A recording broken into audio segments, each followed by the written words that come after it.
আমি টুটু সাধু, আমার চ্যানেলের নাম ক্যামেলিয়া। আজকে আমি একটা ভাতের থালি দিচ্ছি, গরম গরম ভাত আর ঝিঙের খোসা বাটা। আপনারা কোনোদিন খাননি, কিন্তু বাড়িতে একটু বানিয়ে খেয়ে দেখবেন, খুব ভালো লাগবে। ঝিঙের খোসাটাকে ছাড়িয়ে নিয়ে সেই খোসা ভালো করে ধুয়ে ছোট ছোট করে কেটে মিক্সিতেও বেটে নিতে পারেন, বা শিলপাটাতেও বেটে নিতে পারেন।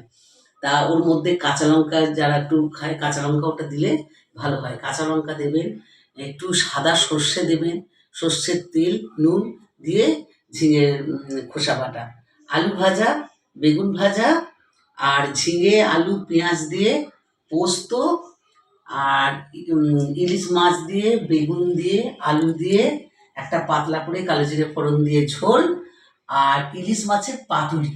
ইলিশ মাছের পাতুরিটা হয়েছে সাদা সর্ষে বাটা, পোস্ত বাটা, কালো সর্ষে বাটা, কাঁচা লঙ্কা বাটা সব দিয়ে, ওটা কালো জিরে ফোড়ন দিয়ে ওটা একটা পাতুরি করা হয়েছে।